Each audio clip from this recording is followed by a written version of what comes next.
The city stands before the story understands itself. Not as a backdrop, not as a mood, but as a structure of pressure and inheritance. Gotham has always been a place where order survives by narrowing its definitions, where justice learns to speak in the language of control, and where symbols matter more than explanations. Long before the figure called Nightwing exists as an idea, the conditions that will shape him are already in place. The skyline is a crown built on surveillance, fear, and repetition. Masks do not emerge here as disguises. They emerge as answers. In this world, lineage is not biological alone. It is ideological. Power passes through posture, through methods, through silence. The dominant figure does not rule by decree, but by example repeated until it becomes law. The shadow of Batman is not merely a silhouette on a wall. It is an architecture of behavior. It teaches restraint that borders on denial, discipline that hardens into isolation, and morality that defines itself by what it refuses to become. This order appears stable. It appears ethical. It appears complete. But stability is not the absence of conflict. It is the postponement of fracture. Before independence becomes a necessity, dependency is framed as virtue. The apprentice learns that loyalty is survival, that obedience is trust, that proximity to power equals protection. In this system, childhood is not erased. It is repurposed. Acrobatics become tactics. Grief becomes fuel. Identity becomes provisional. The boy who will one day wear a different symbol is not yet aware that he is being trained inside a structure that cannot allow him to fully exist. The system does not need his voice. It needs his alignment. The early order functions because it appears generous.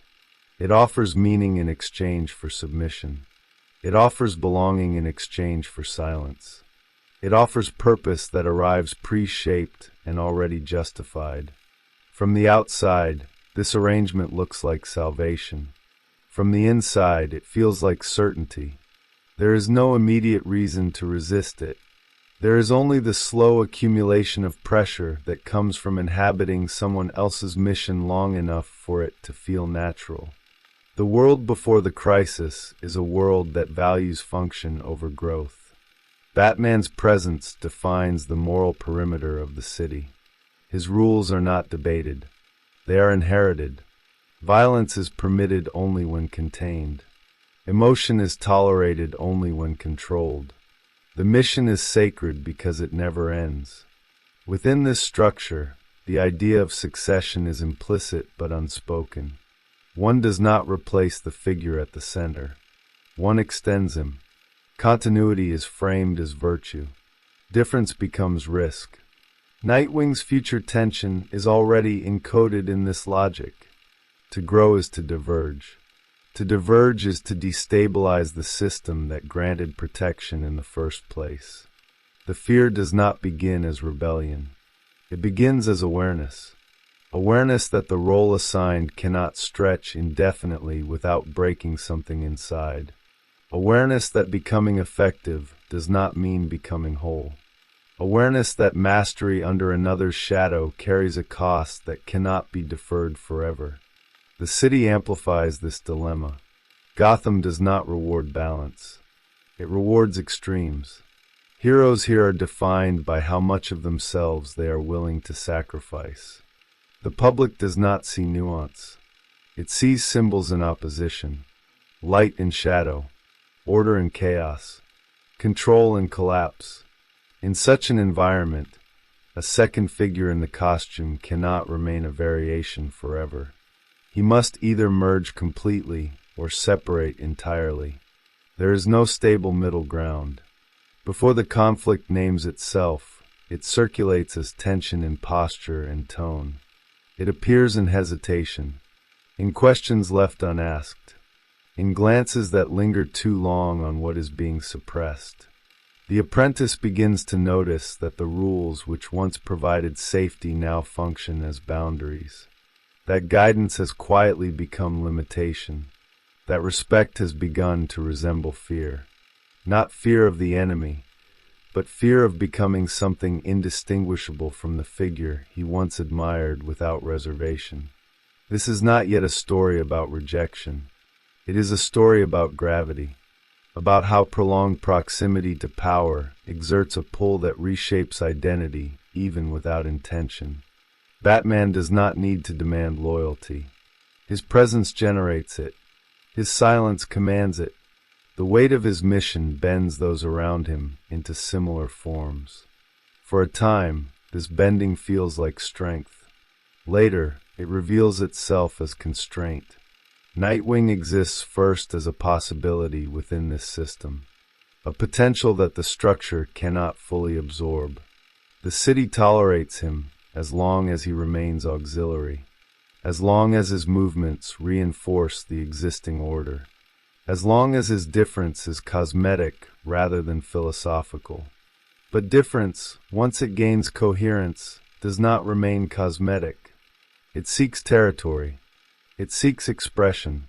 It seeks a space where it does not have to apologize for existing. The unspoken fear at the center of this dynamic is not failure. It is inheritance. The fear of replicating a life built entirely around vigilance, restraint, and endless war. The fear that independence might arrive too late, after the shape has already hardened. The fear that refusing the mantle does not automatically prevent becoming its echo. In Gotham, even escape routes are monitored. Even departures are interpreted as betrayals or weaknesses. At this stage, nothing has broken. No line has been crossed. The system still functions. The partnership still holds. But the conditions for rupture are present. The city watches. The symbol remains intact. And somewhere within the structure, a second center of gravity begins to form. Quietly, inevitably. The figure who would become Nightwing does not begin as an act of defiance. He begins as an adaptation. In a city where survival depends on reading danger before it announces itself, adaptation is praised as intelligence. The child taken in after catastrophe is not invited to mourn in public or to rebuild an inner world at his own pace. He is redirected. Trauma is given a direction. Pain is disciplined into motion. The circus body, trained for spectacle and risk, is repurposed into an instrument of control. What looks like rescue is also a reprogramming. Batman's world is built on a single premise that rarely needs to be spoken. The self must be subordinated to the mission. Identity is secondary to function. Emotion is tolerated only when it sharpens focus. This logic does not emerge from cruelty. It emerges from survival. The man behind the mask has learned that attachment creates vulnerability, and that vulnerability invites collapse.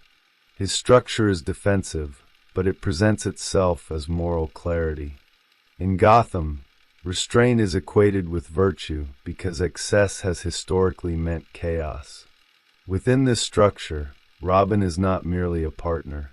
He is a test case, proof that trauma can be converted into purpose without leaving residue, proof that a life can be reorganized entirely around vigilance and still claim righteousness. The presence of the boy validates the system. It suggests that the path is not only necessary but transmissible, that the mission can reproduce itself across generations without distortion. This assumption is crucial because without it, the entire architecture of Batman's self-justification begins to crack.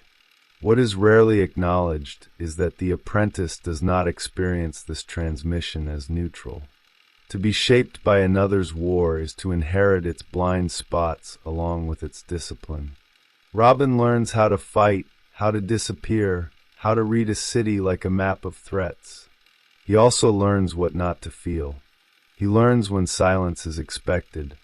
He learns that grief is private and that anger must be useful to be permitted.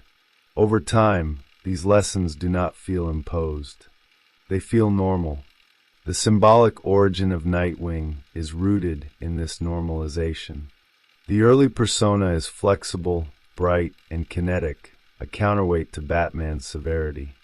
The contrast appears complementary. Light balances shadow. Agility offsets rigidity. But this balance is cosmetic as long as the underlying authority remains unchanged. The junior role allows expression only within pre-approved limits. Humor is acceptable because it does not challenge control. Movement is acceptable because it does not redefine direction. The foundational tension begins when the apprentice's competence approaches parity. Skill destabilizes hierarchy. Once Robin is no longer merely learning but choosing, the system must either expand to accommodate his agency or suppress it to preserve coherence. Gotham's order does not favor expansion. It favors containment. The values that sustained Batman through isolation now function as barriers to shared evolution. Batman's identity is inseparable from his method. He is not simply a man enforcing rules. He is a symbol sustained by consistency. Any deviation threatens not just effectiveness, but meaning. To allow a successor who operates differently would imply that the original approach was incomplete. This implication is intolerable within a psyche organized around absolute responsibility. As a result, difference becomes framed as immaturity or recklessness rather than as an alternative logic. For the apprentice, this creates a narrowing corridor. Growth becomes indistinguishable from disobedience. Questioning becomes synonymous with betrayal. The more capable he becomes, the more constrained he feels. The city reinforces this dynamic. Gotham responds to familiar symbols. It understands Batman. It tolerates Robin as an extension. But it has no language yet for an independent figure who does not fit neatly into existing binaries. The emergence of Nightwing as a concept begins not with rebellion, but with displacement. The apprentice recognizes that the center of gravity in his life is misaligned, that his actions serve a narrative that is not fully his own. This recognition does not arrive as clarity. It arrives as friction. Missions that feel unnecessary, orders that feel arbitrary, silences that feel heavier than words. The system still functions, but it no longer feels inhabitable. The symbolic weight of the father figure intensifies this friction. Batman is not a literal father, but he occupies the role of origin, authority, and moral reference point. To diverge from him is not merely to choose a different tactic. It is to risk exile from the structure that provided meaning after loss. The fear is not of punishment. It is of emptiness, of standing alone without the architecture that once held everything together. This is where the fear of becoming the father emerges as paradox. On one level, the apprentice fears replicating a life defined entirely by control and isolation. On another, he fears that rejecting it may still lead to the same outcome through different means. Gotham's gravity pulls all its guardians toward extremity. The question is not whether one escapes the influence of Batman, but how consciously one negotiates it. Nightwing's symbolic birth is therefore not a clean break. It is an attempt to redraw boundaries within the same territory. He seeks a space where agency is not framed as threat, where emotion is not automatically suspect, where identity can be articulated without apology. This desire clashes with the inherited belief that such openness invites failure.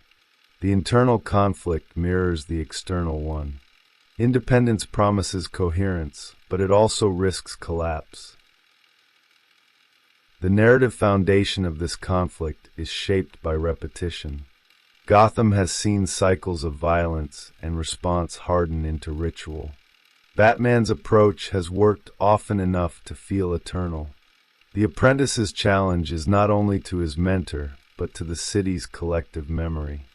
To suggest that another mode of guardianship is possible is to destabilize the myth that has kept chaos at bay. The psychological stakes deepen as the apprentice recognizes that loyalty has limits, that allegiance without authorship leads to erosion rather than strength.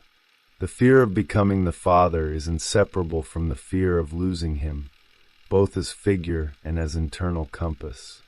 The process of differentiation threatens to dissolve the very structure that once provided orientation. This is the terrain on which the conflict is born. Not a battlefield, but a threshold. Not a rupture, but a pressure point. Two identities occupy overlapping space, each defined partly by the other, each unable to fully exist without reconfiguring the system they share. The conditions for polarization are now in place. The city watches, the symbols strain, and the movement toward separation begins to feel less like choice and more like inevitability. The first structural shift does not announce itself as conflict. It presents as adjustment. Nightwing's gradual separation from the role of Robin is framed, both within the narrative and by those observing it, as maturation rather than rupture. He takes on independent missions. He is sent elsewhere. The geography changes before the ideology does. This displacement is important. Distance provides plausible deniability. It allows the system to pretend continuity while avoiding confrontation. Gotham remains intact. Batman remains central. The apprentice is simply no longer always present. This phase is defined by negotiation rather than opposition. Nightwing does not reject the values he inherited. He tests their limits. He experiments with different rhythms of engagement. Where Batman compresses time into preparation and execution, Nightwing allows improvisation. Where Batman operates from the center outward, asserting control over territory through surveillance and dominance, Nightwing moves laterally. He listens. He adapts. He responds to conditions as they emerge rather than forcing them into predetermined patterns. These differences are subtle at first.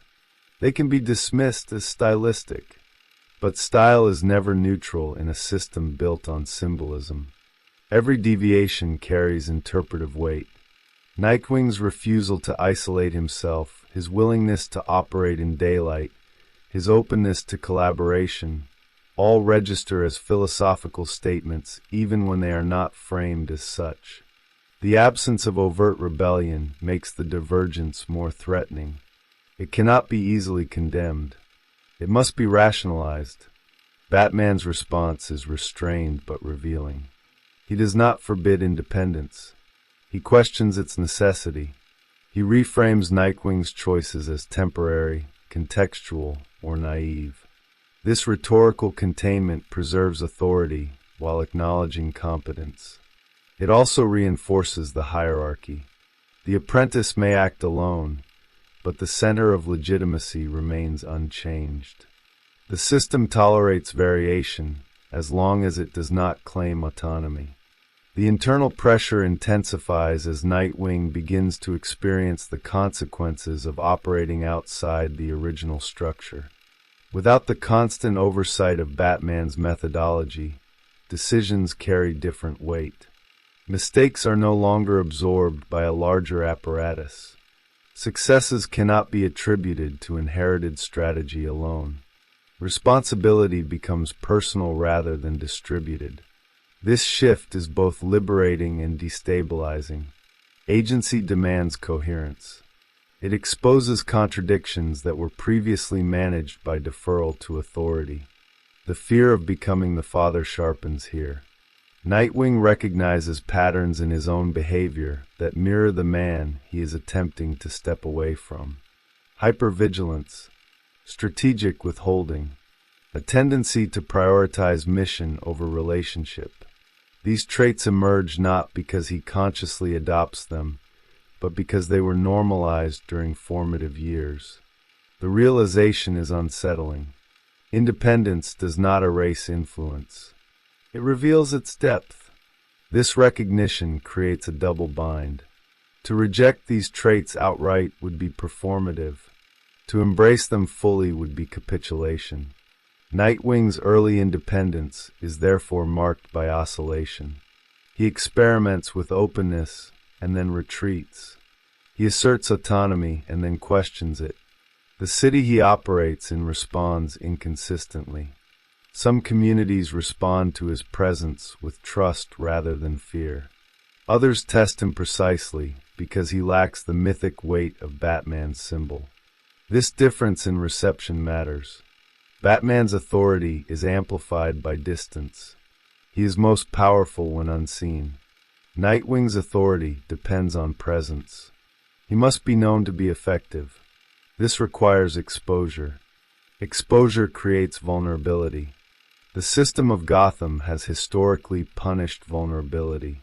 Nightwing's willingness to accept this risk signals a different understanding of power, not as dominance but as engagement. The symbolic shift becomes clearer when Nightwing establishes himself outside Gotham's core. The choice of territory is not incidental. By moving away from the city that defined his formation, he creates space for reconfiguration. The new environment does not carry the same historical weight. The rules are less rigid. The narratives are less ossified. This allows experimentation without immediate comparison. But comparison never fully disappears. Gotham remains the reference point. Batman remains the measure. The narrative begins to polarize as these differences accumulate. Batman's insistence on control appears increasingly inflexible. Nightwing's insistence on adaptation appears increasingly insufficient. Each figure becomes a mirror for the other's limitations. Batman sees in Nightwing a risk of dilution, a weakening of the discipline that keeps chaos contained. Nightwing sees in Batman a future defined by contraction, a life narrowed by refusal to change. This polarization is not fueled by hatred. It is fueled by incompatible logics. Both believe they are protecting something essential. Batman protects the city by limiting himself. Nightwing protects it by expanding his range of connection. These approaches cannot fully coexist within the same symbolic space. They demand different architectures of meaning. The public perception begins to shift accordingly. Nightwing is read as approachable, human, adaptable. Batman remains distant, relentless, absolute. This contrast does not diminish Batman's myth. It reframes it. The myth becomes heavier, less aspirational, more cautionary. Nightwing's presence introduces a new possibility, that guardianship need not require total self-erasure. The first phase of conflict solidifies here, not as a break, but as differentiation that can no longer be ignored. The apprentice has not overthrown the father figure.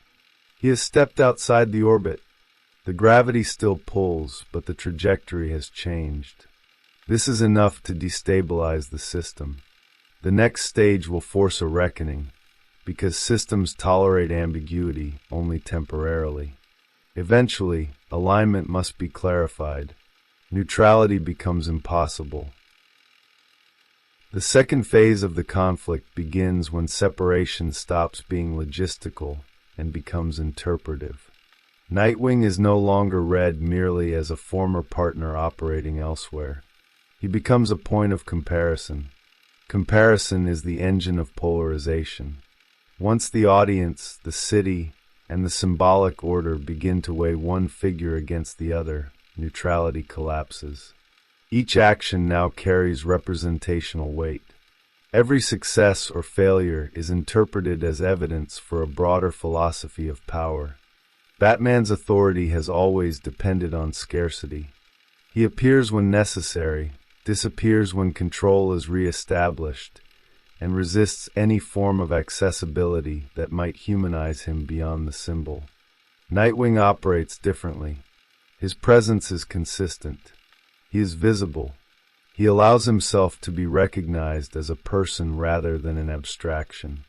This difference does not merely affect tactics. It alters how violence, protection, and responsibility are perceived within the narrative. As Nightwing's independent identity stabilizes, the inherited fear intensifies. The fear is no longer abstract. It becomes procedural. In moments of crisis, Nightwing notices how quickly he defaults to isolation, how instinctively he withholds information, how readily he accepts exhaustion as proof of commitment. These behaviors do not feel imposed. They feel correct. That is the danger. The father does not need to enforce himself externally. He has already been installed internally. This internalization complicates the moral terrain. Nightwing cannot simply oppose Batman without interrogating himself. The line between rejection and repetition blurs. Every attempt to differentiate risks reproducing the same structure under a different name. This realization creates friction within Nightwing's sense of authorship. Independence begins to feel less like escape and more like exposure. Without the shield of inherited authority, contradictions surface more sharply. The narrative responds by escalating stakes. Threats emerge that cannot be addressed through singular dominance. Criminal networks adapt. Power decentralizes. The old model of control through fear begins to show strain. Batman responds by tightening his methods. Surveillance expands. Boundaries harden. Trust narrows. These measures are framed as necessity, but they also reveal anxiety. The system senses challenge and responds by reinforcing itself. Nightwing's response moves in the opposite direction. He invests in alliances. He allows himself to be seen coordinating rather than commanding. This choice is not framed as idealism. It is framed as pragmatism. The complexity of the environment demands distributed responsibility. Control becomes less effective than coherence. Where Batman doubles down on vertical authority, Nightwing experiments with horizontal structures. This divergence forces a symbolic confrontation, even when the characters are not physically present together. Each operation becomes a referendum. Each outcome is scrutinized. When Batman succeeds, it reinforces the myth of singular will. When Nightwing succeeds, it suggests that adaptability may be equally viable. Failure is less forgiving. Batman's failures are absorbed into the myth as necessary costs. Nightwing's failures are read as proof of naivety. The fear of becoming the father manifests most acutely when Nightwing faces situations that demand decisive force. In moments where lives are at stake and ambiguity collapses, the inherited reflexes surge forward. Efficiency replaces dialogue. Control replaces engagement. Nightwing recognizes the shift even as he enacts it. The sensation is not empowerment. It is contraction, a narrowing of possibility that feels familiar and therefore dangerous. This recognition does not lead to immediate correction. It leads to restraint layered on top of restraint. Nightwing begins to second-guess his impulses. He delays decisions. He seeks consensus where urgency may not allow it. The narrative tension increases as this hesitation produces mixed results. Lives are saved, but opportunities are missed. Order is preserved, but at a cost to momentum. The audience is invited into the ambiguity without resolution. Batman observes these developments with a mixture of validation and frustration. Nightwing's struggles confirm his belief that discipline must precede flexibility, that authority must be centralized to function under pressure. Yet Nightwing's successes challenge the completeness of this belief. The mentor cannot fully dismiss the evidence without destabilizing his own self-narrative. This produces rigidity. Dialogue narrows. The emotional distance between them grows, not through hostility, but through mutual defensiveness. The city absorbs this tension. Gotham has long been structured around singular guardianship. The presence of an alternative destabilizes its symbolic economy. Citizens begin to project different expectations onto different figures. Batman becomes associated with containment and inevitability. Nightwing becomes associated with possibility and risk. These projections do not reflect the full complexity of either figure, but they harden into public perception. This hardening accelerates polarization. Batman's symbol begins to feel heavier. Nightwing's symbol begins to feel fragile. The narrative no longer allows them to exist as complementary forces. Each is now interpreted as an answer to the other. The system demands clarity. Either control is the only viable response to chaos, or adaptability offers a sustainable alternative. The space for synthesis narrows. The second phase concludes as the conflict internalizes fully. Nightwing is no longer simply resisting becoming Batman. He is confronting the realization that parts of Batman exist within him regardless of intention. The father figure has become an internal structure rather than an external authority. The struggle shifts from separation to integration, but integration itself carries risk. To integrate without being consumed requires precision that the system does not easily permit. At this point, the trajectory is set. The inherited architecture cannot be dismantled without consequence. The next phase will force collapse or transformation, because systems under sustained tension eventually reveal which elements are structural and which are expendable. The question is no longer whether Nightwing will become his father. It is whether he can remain himself without denying the forces that shaped him. The third phase begins when coexistence becomes structurally impossible. The system has absorbed enough strain that neutrality now reads as abdication. Nightwing is no longer navigating difference within the margins of an existing order. He is operating in spaces where the inherited logic no longer applies cleanly. The escalation of threats forces decisions that cannot be postponed or reframed. The architecture of control that once organized the city begins to reveal its limits under sustained pressure. This is the point at which Batman's methodology reaches its most extreme articulation. Surveillance expands beyond necessity and becomes reflex. Contingency plans multiply. Trust is reduced to calculation. The mission consumes the remaining margins of personal life not out of obsession, but out of conviction. The system tightens because it does not know how to do otherwise. Adaptation within this logic is indistinguishable from compromise. Compromise is equated with collapse. Nightwing encounters the cost of this rigidity not as theory, but as consequence. Operations intersect. Lives are affected by decisions made in isolation.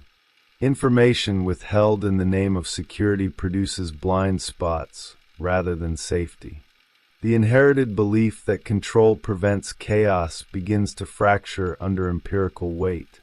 The city no longer responds predictably. Threats mutate faster than protocols. What once worked reliably now generates diminishing returns. At the same time, Nightwing's alternative approach is tested under conditions that strip away idealism. Collaboration introduces friction. Shared responsibility diffuses accountability. Trust, once extended, cannot be retracted without damage. The openness that once created momentum now introduces vulnerability. Mistakes are not absorbed quietly. They echo. The narrative refuses to reward either approach with unambiguous success. The fear of becoming the father reaches its most acute expression here. In moments where collapse seems imminent, Nightwing feels the gravitational pull of absolute control with renewed force.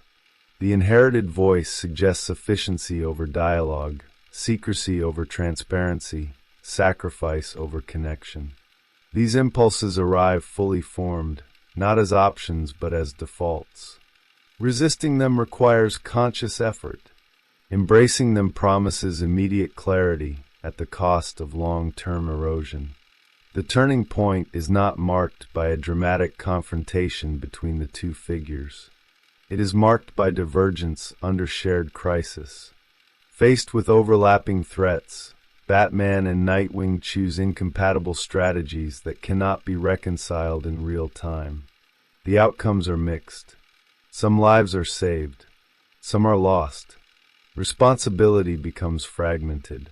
The absence of a unified response exposes the fracture at the center of the system. Public perception hardens further. Batman's actions are read as necessary brutality by some, as overreach by others. Nightwing's actions are read as courageous experimentation or reckless deviation, depending on the outcome observed. The symbolic economy of the city polarizes fully. Citizens do not merely support one figure over another. They align themselves with a philosophy of order. Control versus engagement. Certainty versus adaptability. This polarization feeds back into the characters themselves. Batman internalizes resistance as proof that discipline must be enforced more rigorously. Nightwing internalizes scrutiny as proof that deviation carries disproportionate risk. Both retreat further into their respective logics. The space for dialogue collapses not because of hostility, but because each perceives concession as existential threat. The system reaches a moment of symbolic rupture when Nightwing refuses a directive that would require total submission to Batman's authority. This refusal is not framed as rebellion. It is framed as necessity. The situation demands a response that Batman's framework cannot accommodate without violating its own principles. Nightwing chooses coherence over compliance. The choice is irreversible. This act does not dismantle the existing order. It reveals its boundaries. Batman's authority remains intact within his domain, but it no longer claims universality. Nightwing's independence is no longer provisional. It is asserted under pressure and therefore legitimized. The narrative does not present this as victory. It presents it as differentiation achieved at cost. The immediate aftermath is not resolution but reconfiguration. Lines are drawn. Jurisdictions become symbolic as much as geographic. The figures now operate as parallel centers of gravity rather than as extensions of a single axis. The system absorbs this shift reluctantly. The city adapts unevenly. The myth fractures into variants. The fear of becoming the father does not disappear. It transforms. It becomes vigilance rather than paralysis. Nightwing carries the awareness that inheritance cannot be erased, only negotiated. He accepts that parts of Batman's structure will always inform his instincts.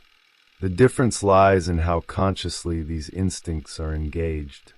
Control is no longer default. It is a tool used sparingly and questioned continuously. This phase concludes with the system stabilized in tension rather than harmony. The conflict has not been resolved. It has been crystallized. The narrative now operates within a landscape where singular authority has been challenged but not replaced. The conditions are set for broader cultural interpretation because the struggle has moved beyond personal identity and into symbolic meaning. Once the conflict between Nightwing and Batman crystallizes into parallel centers of gravity, its significance extends beyond the internal logic of the narrative. The story begins to operate as a cultural instrument, reflecting and shaping how audiences understand authority, inheritance, and the cost of moral certainty. What was once a contained psychological struggle now functions as a symbolic framework through which broader anxieties are processed. The city is no longer just Gotham. It becomes an arena where competing models of order are tested in public view. The figure of Batman has long occupied a specific cultural position. He represents the fantasy of absolute responsibility, the idea that one individual, armed with sufficient discipline and resolve, can contain chaos through force of will. This fantasy thrives in environments marked by fear and uncertainty.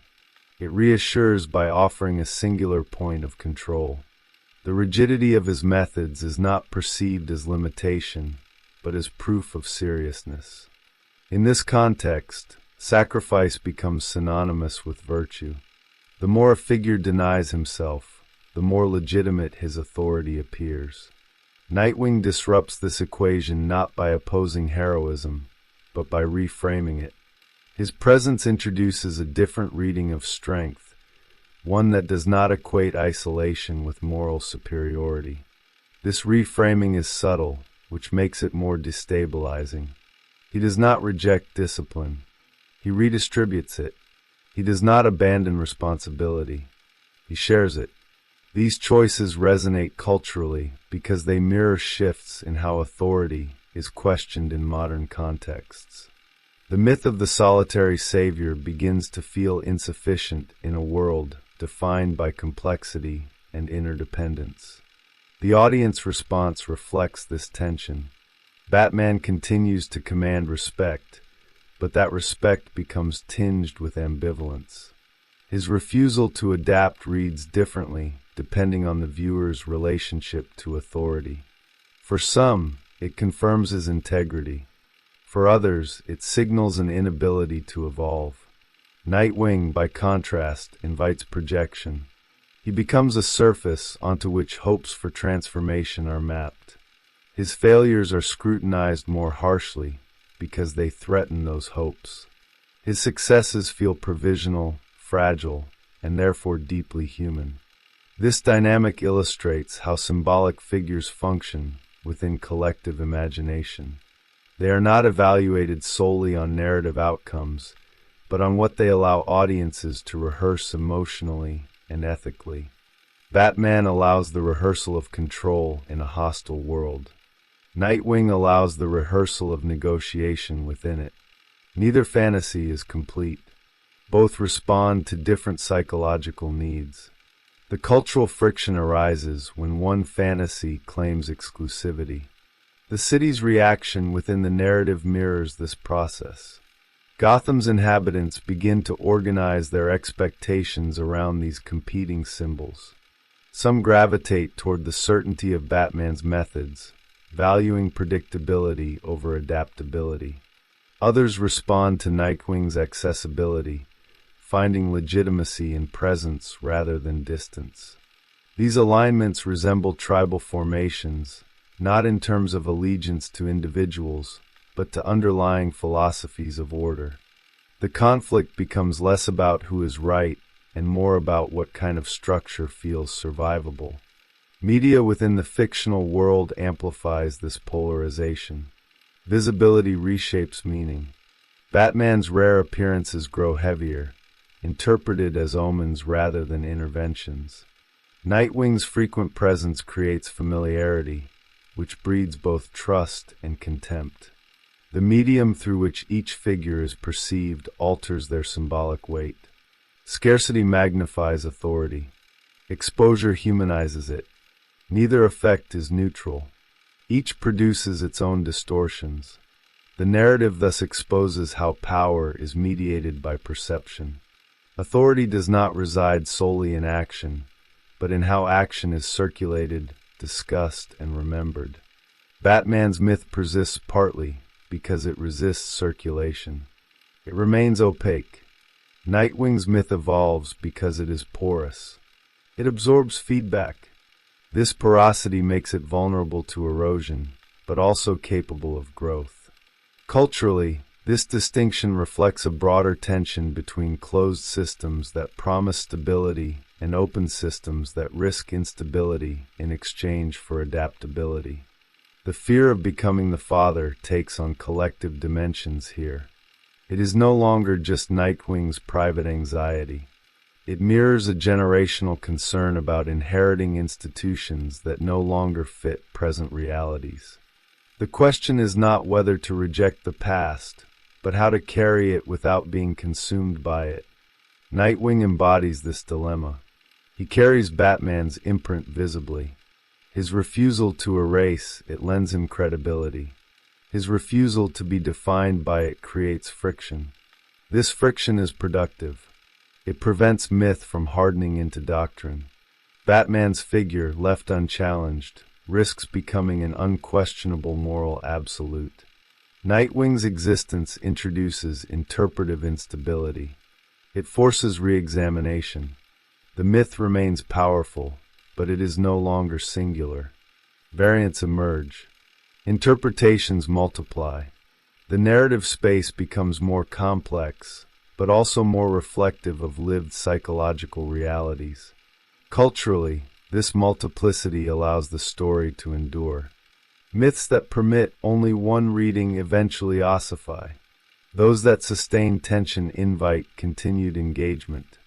Nightwing's role ensures that Batman's myth remains in motion rather than calcified. The conflict does not diminish the original symbol. It contextualizes it. Authority becomes something that can be examined rather than simply revered. The symbolic meaning of their divergence thus lies not in resolution, but in sustained opposition. Control and engagement are not reconciled. They are held in dynamic tension. The audience is not asked to choose definitively. It is asked to recognize the costs embedded in each position. This recognition deepens the narrative's psychological realism. It acknowledges that no structure of power is without shadow, and no attempt at reform is without risk. By the time the conflict reaches this cultural register, it has transcended character.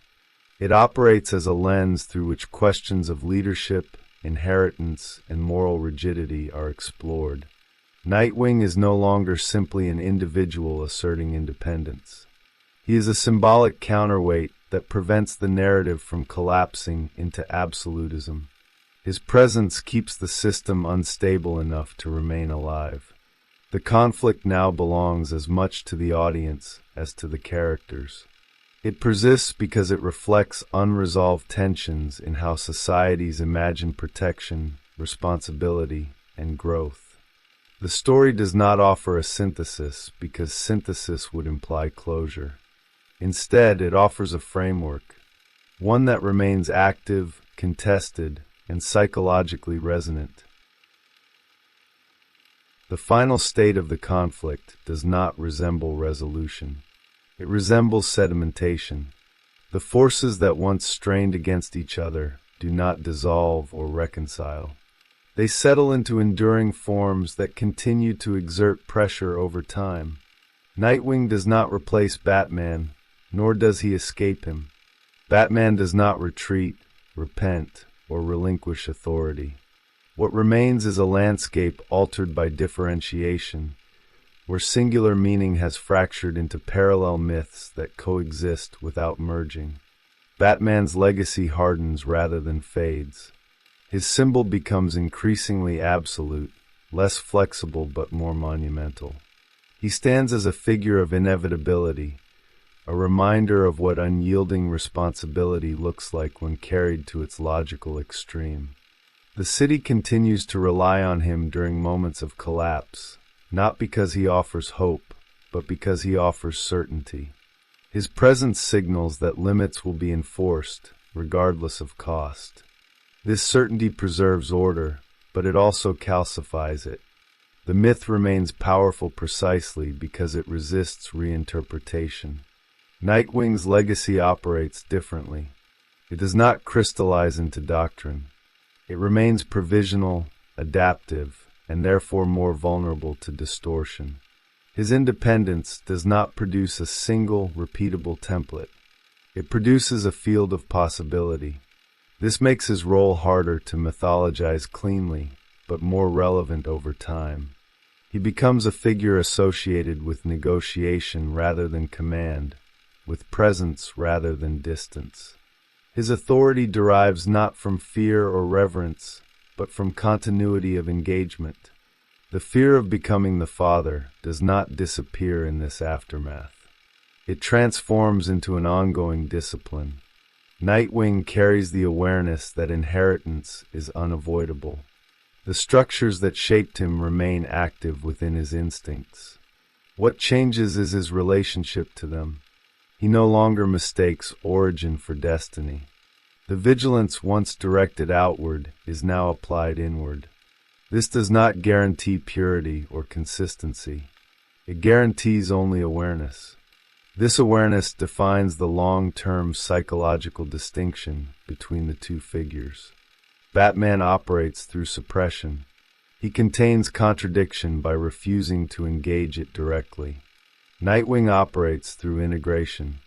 He allows contradiction to remain visible, even when it complicates action. Neither approach is presented as superior. Each carries its own risks. Suppression preserves clarity at the cost of adaptability.